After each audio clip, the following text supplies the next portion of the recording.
Corona தொற்று நோய் உலகம் முழுவதும் பரவிக் கொண்டிருந்த காலம் அது. பல நாடுகளில் மக்கள் பாதிக்கப்பட்டார்கள், பலர் உயிரிழந்தார்கள். தொற்று நோயை பற்றிய பயம் அனைவரையும் அச்சுறுத்திக் கொண்டிருந்தது. கொரோனா நோயினால் பாதிக்கப்பட்டு மருத்துவமனையில் சிகிச்சை பெற்றுக் கொண்டிருந்தவர்களுக்கு மிகப்பெரிய வேதனை என்னவென்றால், அவர்களின் உறவினர்கள் அல்லது நண்பர்கள் எவருமே அவர்கள் அருகில் வர முடியாதபடி தனிமையில் விடப்பட்ட அவல நிலை.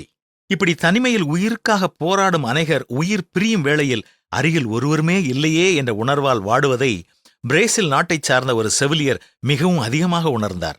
எனவே அந்த செவிலியர் மருத்துவர்கள் பயன்படுத்தும் கை உறையை எடுத்து அவற்றில் சற்று மிதமாக சூடாக்கப்பட்ட தண்ணீரை அடைத்து கை நுழையும் பகுதியை தண்ணீர் சிந்தாதபடி நன்றாக தைத்தார்.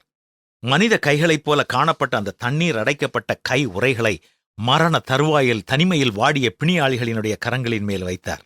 ஏதோ மனித கரம் அவர்களை நெருங்கி இருப்பதாக உணர்ந்த அந்த நோயாளிகளினுடைய முகத்தில் சற்று அமைதி நிலவுவதை அவர் பார்த்தார். இந்த செய்தி 2021 ஏப்ரல் 9 பிசினஸ் டுடே என்ற பத்திரிகையில் வெளியிடப்பட்டிருந்தது. வியாதியில் மரண தருவாயில் படுக்கையில் இருக்கும் மனிதர்களுக்கு தேவை அவர்களை தொட்டு ஆறுதல் கொடுக்கக்கூடிய மனிதர்களே என்ற உண்மை நமக்கு தெரிய வருகிறது.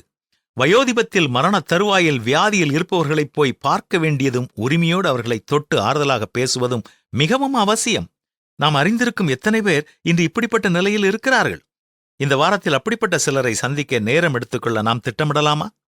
வியாதியாயிருந்தேன், என்னை விசாரிக்க வந்தீர்கள் என்றும், மிகவும் சிறியவர்களான இவர்களில் ஒருவனுக்கு நீங்கள் எதை செய்தீர்களோ அதை எனக்கே செய்தீர்கள் என்றும் இயேசு கூறியதை நாம் நினைவில் கொள்வோமா?